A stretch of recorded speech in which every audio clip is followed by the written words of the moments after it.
Hello, hello, hello, guys. Welcome to this new edition of Mind Podcast. This is Aadit Kapadia coming to you on yet another weekend on a very somber weekend, on a very a weekend that has been so, or a week that's been so news filled. But it's gotten a lot of us who are not involved, not on the ground, to step back, pause, and think of what is happening around in this world. I am, of course, talking about what is happening in Israel. It's been a week since they were victims of a brutal attack by Hamas, and they lost more than 1,300 people, I believe, and thousands are injured. I don't want to go into the specifics. I mean, everyone knows what is going on, and we'll talk a little bit about it. And then since then, there have been raids carried out in the Gaza, air raids, and now there are talks about a ground offensive and stuff. We'll talk about the geopolitical ramifications in another podcast and stuff. We'll touch about it here, but this one I want a specific personal view on what has happened in the last week in Israel and what have the people faced. So with me, together, joining me on this podcast is columnist, author Jacqueline Solomon.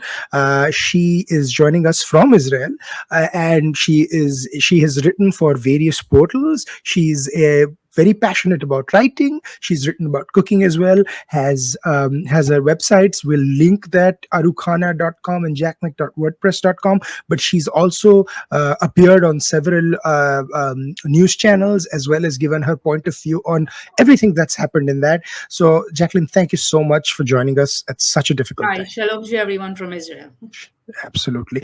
And guys, this is the craziest thing that I want to talk to you about. We were actually supposed to record this 30 minutes before we did, and sirens went off, and Jacqueline and the family had to take cover. They had to go to a secure place, because obviously, you know what happens when there's a potential rocket attack or any fear. The sirens go off, and that is the kind of fear, that is a kind of climate and the reality that people in Israel are living in. So, I cannot, I cannot even fathom what you're going through. So thank you so much. And if you would just briefly talk about what has happened in the last week and how have your lives changed. Basically, it's 2 Saturdays, and it seems like the world is a different place now.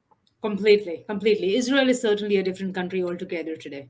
Hmm. Let me just begin by what, as we started talking just before the podcast, as we said that we were supposed to start it 30 minutes ago, and sirens went off. So this has become a daily life since the chaotic Saturday morning that last week, Hmm. um, what was insane, crazy morning that we faced.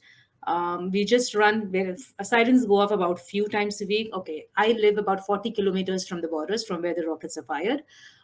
They certainly reach here as well. We have sirens few times a day where we have shelter rooms in our houses. So we just run to the shelter rooms where we have the necessities on place. So just in case we have to be there for hours, then we have a little food, drink, radio, lights, extra lights, etc.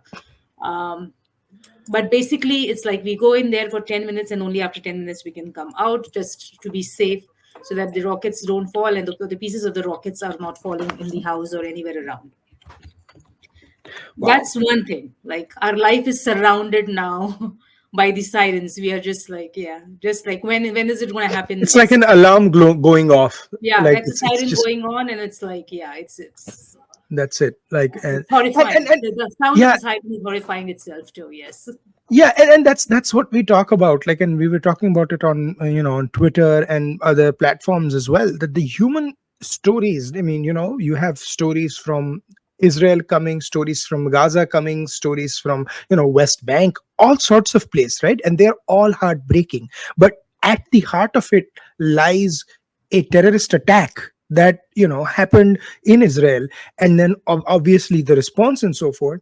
And then you have people debating what's the proportion and stuff like that. And like I said, forget everything, the history and stuff, and you if you just talk about the present, for most of the world, waking up, this was seemingly unfathomable, right? And so that's what I want to talk about. So for someone who's so close to the border, or someone who's within the vicinity, when you hear that there are rogue elements, terrorists jumping the border, breaking the border, coming with automatic weapons and stuff.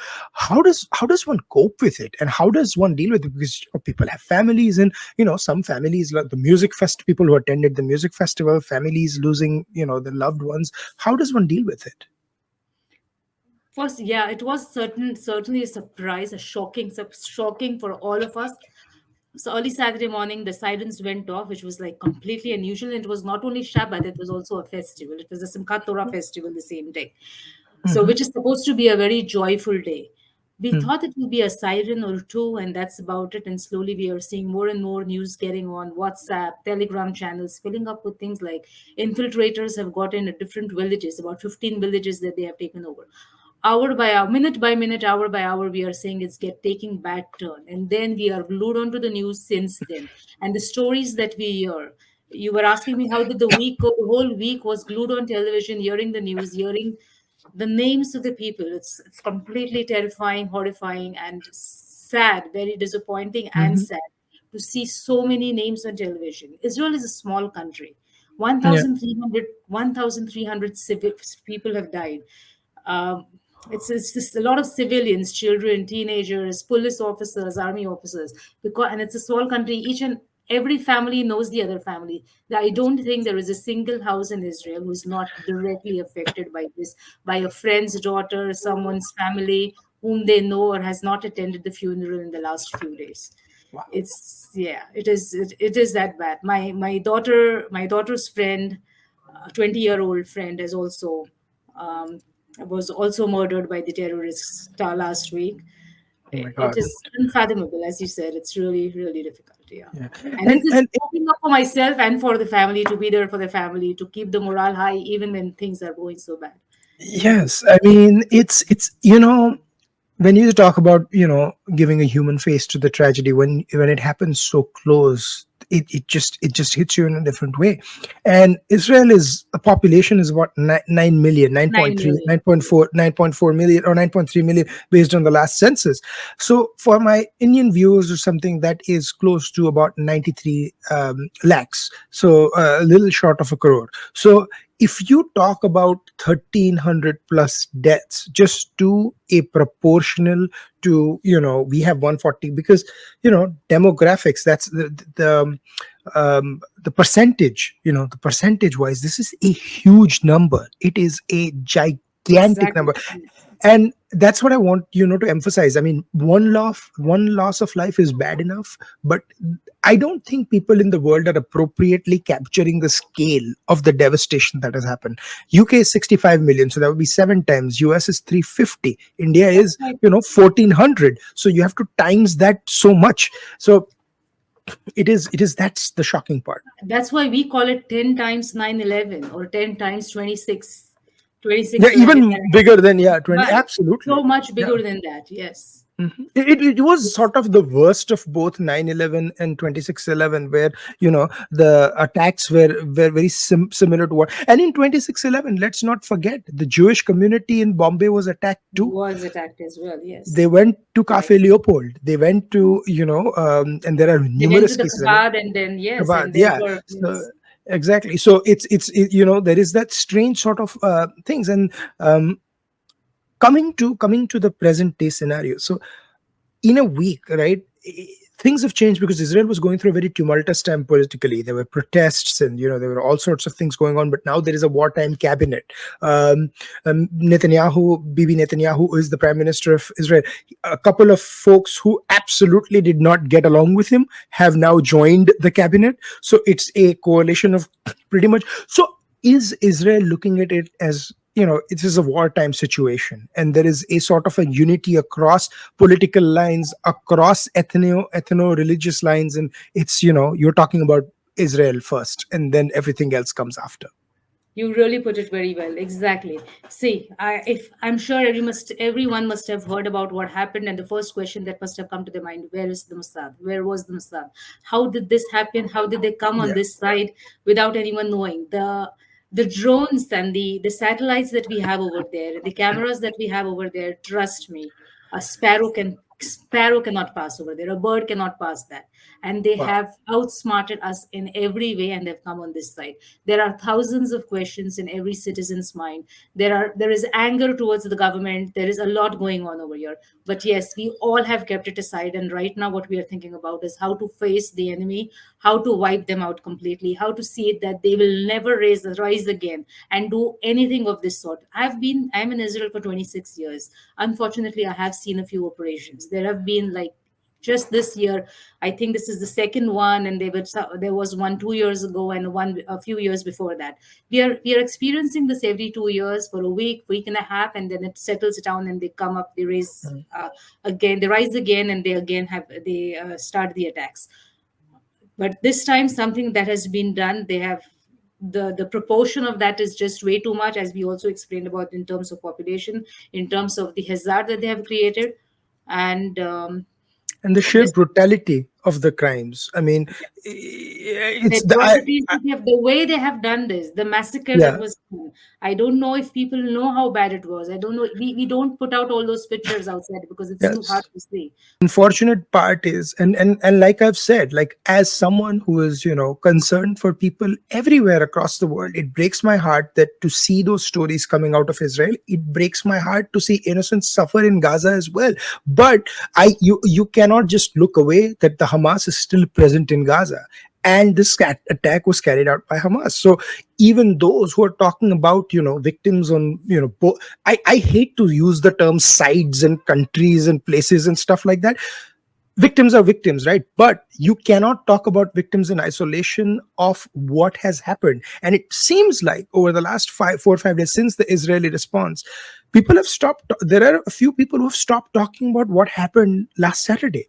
And we just cannot stop talking about, like, you just because you are moved to today's news, that does not make 1 week's old, 1 week's worth of news just like, oh yeah, we'll just fly by this. Those atrocities happen, and we don't know yet that if all the Hamas fighters who've crossed the border have been neutralized or not. Right now there are all sorts of theories going on. I don't want to indulge in conspiracy theories, but I'm sure the Israeli IDF is looking for them and, neutralizing the threat. And the fact is, the scariness of what has happened, and people defending the Hamas, is what is shocking to me. There is I just don't no know if you defense. realize, when they defend Hamas, they are actually taking the side of terrorism. If the people realize that this was a terrorist Yeah, attack that was taking place, this was yeah, like everyone was resting, enjoying, was about to enjoy the festival that was coming in the same evening. That's what they wanted to do. yeah. It And just 50 came out years of of nowhere. 50 years of the Yom Kippur War. So Also, happening yes, on that day. just 8 So days before that, yeah. you won't believe, Jacqueline. I was reading a piece on the Wall Street Journal. I think it was by a professor saying 50 years of the Yom Kippur War. We must not forget, lest for this to happen again. And I actually plugged it Friday night, Oh went my to God. sleep, and woke up Saturday morning. And then, I mean, I'm not trying to say that, oh, what happened. I'm just telling, for me personally, it was such a shock because I was reading it, and I probably, as I was reading it, this was happening at the same time. And I'm like, surely this can't happen again. And we wake up in the morning and, oh my God, this is that insanity where truth is even stranger than fiction. Like, you actually cannot think about this. But When we look back, it was like the Holocaust. This is the first time ever so many Jews have died on one single day since the Holocaust. And during the Holocaust, we always said never again, and that never again is happening now. yeah, Yes. no, that's the scary part. Like, I completely, understand, I mean, empathize with the thing and understand, because with India, I'm from India, and with the terrorist attacks, we've faced the same thing. We all, you want to never forget and never again, and yet you see it when it happens. I mean, they have gone down significantly, but there was a period of time when they were just happening every year, and it was just scary to step out of one's house. But I want to talk to you about something. And I mean, this is not a reassurance that, there has been global solidarity or something, but from parts of the West, I know from India, there has been a statements of solid backing with Israel, and they have not wavered. Right? Yes, they're talking about tragedies. They're talking about human life lost. They're talking about even humanitarian. There's negotiations going on between the U.S. government and Egypt and Israel about allowing United Nations workers into Gaza and so forth. And I don't want to comment on that till we find out what's happening, because right now every 5 hours there is a changing flux of information that we are getting. But tell us a little bit about how the global solidarity has played out in Israel, and are people in Israel talking about that? So support and the statements coming out from the leaders of the world are really heartwarming. Hmm. I am in a lot of world forums. I am also a part of the World Jewish Congress. Hmm. I'm one of the Jewish diplomats over there. So we have like all these diplomats from all over the world coming in together and trying to help Israel, the soldiers, the citizens, in every way possible. Hmm. So we do see a lot of positive comments. Of course, one of the first statements that came out was from Prime Minister Modi, Hmm. which was for the support of Israel. Then we heard also Rishi Sunak, and of course President Biden, with his powerful and impactful speech that he gave last week, was has just shaken us in a good way. Like really, his support is there. They are sending their armies, so that's really good. We are very happy with it. We are seeing all over the world that they're deterring all the protests against Israel. They're not allowing it to happen. We see the difference in social media and outside as well, which is really heartwarming. Absolutely. And you had some very objectionable statements coming, like the student unions in Harvard and stuff coming, writing, and people called them out, and good for them, because People I've called them seen out, and I this. heard about the CEOs as well. CEOs not Yes, taking the absolutely. air, so that was Yeah, something there were amazing. Yeah, employment letters rescinded. Bill right. Ackman, the Pershing Square guy, venture capitalist, coming out and saying, and you cannot support or condone anti-Semitism. I mean, there are so many anti-Semitic slogans that were said, which were just blatantly, targeting Jews. Some even seeking glee in the massacres of Jewish people, and that's what just dumbfounded me, that if you claim that you stand for the equality of all people, then don't call for the death of asking for Hamas to be arrested and to face, or to be neutralized, the terrorism is a different thing. But then when you take it to the normal people, be it in Israel or be it in Gaza, Right. you're asking for the destruction of a people, which is not on. And that is what is, sad and surprising, that, people were making anti Semitic statements and just hoping, like, what is going to happen to me or something. It was that shamelessness of there's not going to be any consequences. And I'm And that's so what, glad something happened and it was taken. Yeah, I heard about yeah, also in Stanford for that matter and Harvard. Yeah. yeah, and again, I don't want people to think that lose their admissions and lose their job, but they should know that what they did was wrong. Like, if they write letters of apology and stuff, absolutely, people should reconsider, they should rethink and stuff. They are all kids, but the fact is, you can't just let it be like, oh, it's just freedom of speech, Oh, because exactly. Right. Yeah. No. I am, freedom of speech supporter. Everyone is. However, when 1,200 people are massacred, you can't just be blaming everything on those people. Saying, almost saying that they invited the murders. I mean, this is just unbelievable. Some of the statements that they were made. So there's that. But I want to talk about the way forward, right? This can't be the way of life where every 5 minutes or every 30 minutes or every 40 minutes day is disrupted and stuff. Like basic things, like, you go for grocery shopping and suddenly the sirens go off and everyone runs Happens. in, Yeah. right? So in the mind of an average Israeli, right? So I'm trying to tell you to put both the hats on, your diplomatic hat and your citizen hat.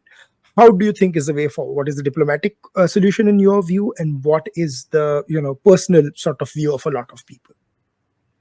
I think I'll mix both of them and answer this question. Um, Absolutely. in both ways, I certainly think that Hamas should not be in, not be ruling Palestine anymore. They need someone who really care for them. They need someone who can channel the money, lots of money that they get, into the right way and make their life good in the beautiful Mhm. place called Gaza. Gaza could have become Singapore. Gaza has got one of the best beaches in the world. Believe me for that. It has got a beautiful beach. They can use that beach and make a Monaco out of it.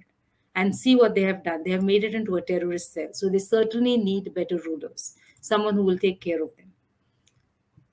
I think I think going forward, if Hamas is not in the picture, and if they really want Jewish life and the Palestinian life to be together, then I see what happened with the Abraham Records, where we are today with Dubai, with UAE, and we were about to sign peace treaty with Saudi Arabia. This is Mhm. something that I look forward to and I want to have. This is my vision, both diplomatically and as a citizen of Israel. Mhm. Mhm. and and you would say that obviously Hamas, you can't have a peace treaty with Hamas or something after what they've done, and the destruction and stuff, because No one that's wants going that, to be right? yes. And then there's the whole Iran angle, and that is being discussed right now, and there are about 8 million conspiracy theories on that, which everyone has their own, so I don't want to get into those. What surprises me is that the Israel and Saudi Arabia were about what 2 weeks away, a few months away from finalizing that peace treaty and Weeks stuff. away, weeks away. Weeks Yeah, away, that's such a sad part of it. Yeah. weeks away, and now that has been put to ice, is what a quote that I read somewhere, and as you would expect and stuff. So it's almost like it has to be a two-pronged solution, that there has to be reforms from within, like a lot of people saying, oh, Hamas did this and that. You cannot play favorites for them. There have to be calls that they are taken out. Israel should have a chance to defend itself. You just cannot leave the Israeli people hanging, saying, oh yeah, stuff. Yesterday I was watching a Bill Maher show where they talked about the history, where wars would happen and stuff, and then suddenly you can't have Israel winning a war and be like, oh yeah, let's go back to how things were before the war. Suddenly there has to be some sort of a finality for which there is a deterrent for this not to happen again. This is And exactly what we are looking for, right? Yes. yeah, Once again, I don't know if I should say that, but yes, never again. We certainly, yeah, certainly don't never want to again. get into Yes, again. Yes. exactly. Like and this time you hope that it actually Yes. stays that way. Right. And even Israel, it's in a flux situation, so there's nothing to say that after this there won't be, like, elections or something. You guys had multiple prime ministers, and it was like, That's so right. Yeah. We had about it's five elections in last 4 years. Yes. yeah, a sentiment that every Indian who's grown up in the 90s relates to. We had 3 and 4 years as well, so Yeah. I completely understand that. I completely understand the madness of it. It's a functioning democracy, so it does happen. Parliamentary democracies and stuff. But do you see a dichotomy in people saying that they stand for free speech, free values, and stuff, but then Israel, where this is all valued, they'll stand against the country, and then they'll be sometimes on the side of the forces that are not necessarily progressive or stand for free speech. I think a lot of people today they go for the trend rather than really understanding the Mhm. history, the politics of the geopolitical situation over here, or exactly what is happening in the territory. I don't Mm. think they understand and they realize what is the fight about. Is it about the territory? Is it about the religion? Is it about the blood? Is it about more space that they want? Or these things, as you said, about it's a trend that goes on Instagram, on the social media, on TikTok Mhm. also for that matter, and they just follow the trend. It is for what we talked about the colleges. I think even in the colleges, it's like, okay, we have to be a little different. So let's be Mm. different and be with the Palestinians. Be be with the Hamas in spite of the fact that they have done these terror Yeah, attacks because of whatever happened. Reading a little bit about the same thing on social media and then giving your opinions, which causes all this. I really absolutely. don't. And I'm saying, have an opinion and say that you're for, with the you support a two-state solution, but why the heck do you have to support Hamas? I don't understand. Like, or celebrate with anti-Semitic. And How do again, they is even this understand that? yeah, Some and people is sign this without knowing what they're signing on, though, without, yeah. exactly that's my point, right? And is this really the time to debate what qualifies as the solution after 1,300 Jews have been murdered in Israel? Right. So, Yes. And that so this time exactly. Yes. there are times and stuff to debate, saying, have these grandiose debates about ideas and stuff. But man, when Not when there's what been, has happened here. Yes. Yes. right, so that's something I don't understand. But I'll tell you something. What I have seen is, it's the willingness to go in a tribe. So my echo There chamber you go. talks about Yes. this.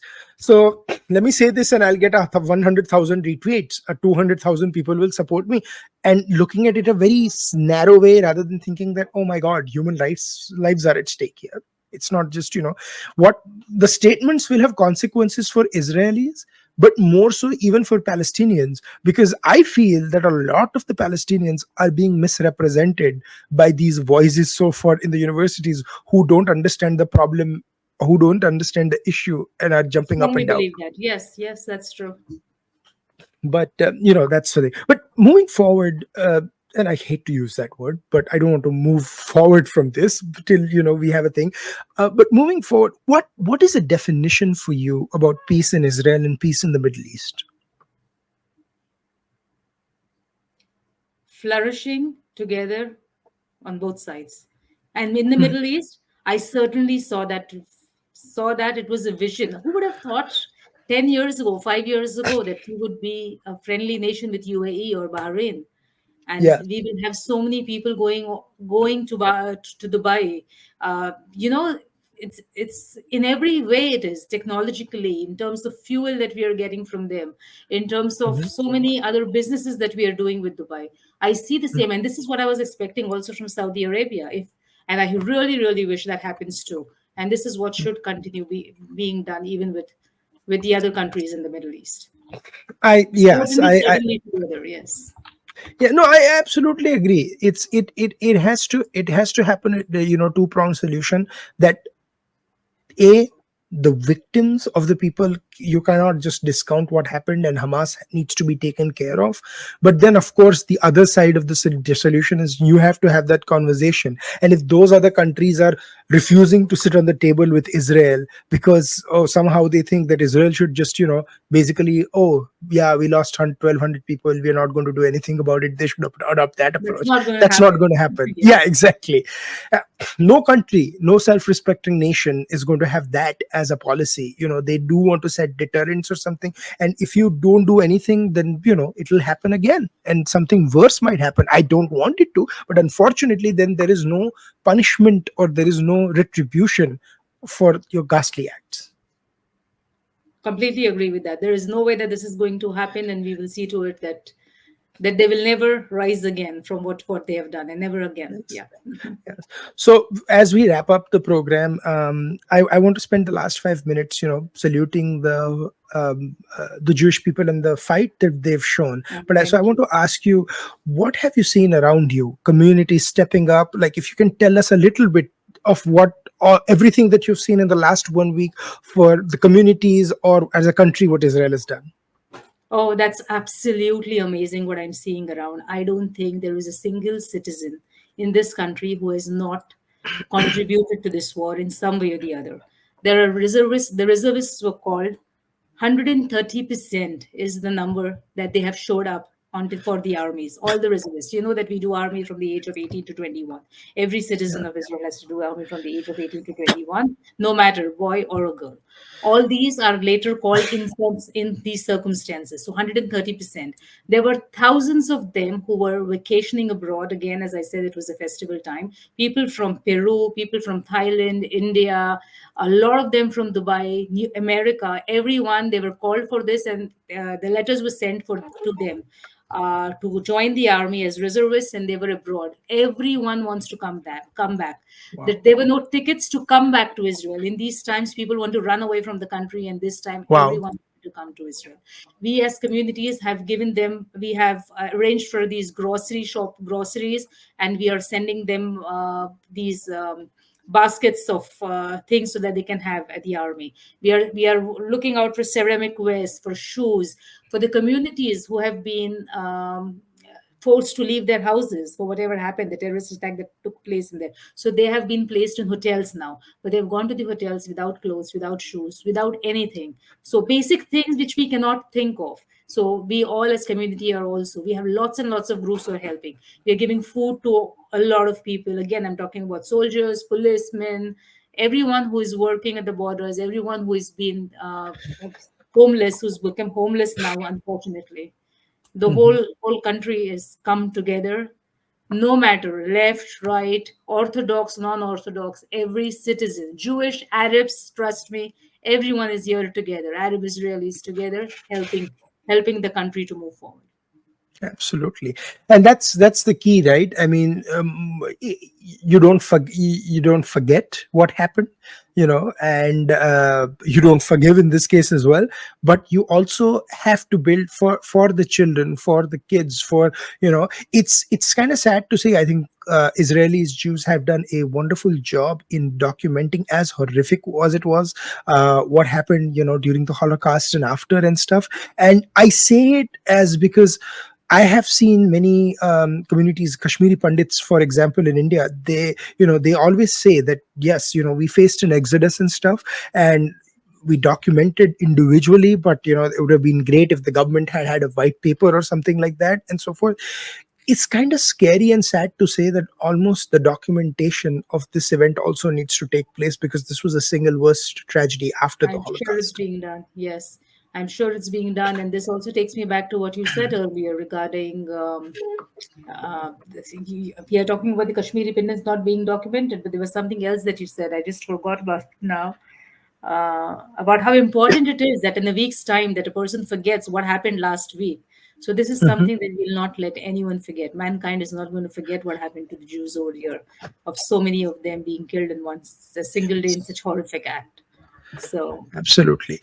And yeah, we just hope something happens.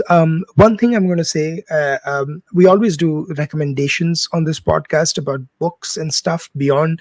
It almost seems like I can tell you from my own experience, I was reading a book, but I kind of have stopped reading it for the last 1 week, and I'm on my iPad all the time, going through news articles and stuff and just yes, life finding. has stopped for so many of us, and we are stuck there. I know. Yes, Yes, yes. absolutely. And, information and stuff. But I want to, we'll plug these articles. You've actually talked about the Roshana Shah, Mumbai style and a spice trail and stuff.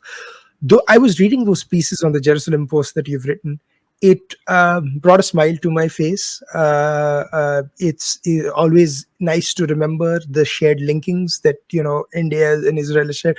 Jews for have India has been one of the countries where Jews have never been persecuted across the world. It's a We very have never strong faced anti-Semitism in our. Yes, that's true. Yeah. and then we share a very strong connect, so I would recommend people to read those pieces. But any other thing that you would recommend about what's been happening, or any other non-newsy thing that you would recommend to our listeners or our viewers to read? Something regarding India and Israel, or No, just anything. It could be anything you've read in the last 1 week, or something. It could be even something about you've read about the victims. I have started following a few people on Instagram since last week, which I did not even know that existed. I'm sorry about that, that I didn't know. But there are some Arab Israelis who are doing such an amazing job. They can actually be in our um, in our parliament today to come and Wow. defend Israel. As good as that. So Yosef Haddad is one of them, which I would really like to recommend people to go and see his perspective. And this morning I came across a documentary film of the son of Hamas founder, which I think would be interesting for everyone. The son of Hamas founder who says how wrong Hamas is treating the Palestinian people and how wrong are they doing. So this is something, if you want, I can send you the link later on. You can Please do. check out the Please film, do. which is certainly an eye opener. Once again, the son of an Hamas founder talking against Hamas, which is really good. Absolutely. I yeah, that's a great note to end this on. But thank you so much, Jacqueline, for making the time for this. I would like to probably Thank you have a for having me. follow up podcast in a month or something. Let's just have a quick discussion of how things have been and stuff, because Yeah. I certainly don't want to forget what has happened, and I'll be praying for all of you guys. I know for sure from United States here, and folks in India are as well. Like we always said, there is always a human cost to tragedy. So our hearts are with the victims in Israel, in Gaza, but there is a huge thing here. You have to ensure that Hamas is defeated, and there is a deterrence for this never to happen again in any country of the world. So with that, I would like to leave you. Thank you so much for joining us, Thank Jack. you. Thank you for having me. It was a pleasure. Thank Absolutely. you. Guys, like, share, subscribe. We'll tag her on Twitter and Facebook as well. And, please follow us and write to us. What do you want to talk about? We'll have this massive geopolitical discussion with about 3 or 4 panelists coming up in a couple of weeks on Israel, because, we want to delve into the history and stuff. And as given how simple the topic is, I don't think 30 minutes is going to be enough on this, but we'll do a detailed deep dive with Jacqueline as well. Till then, goodbye. Stay safe, everyone. Keep writing, keep outraging, and together, we'll discuss and make difference. Thank you.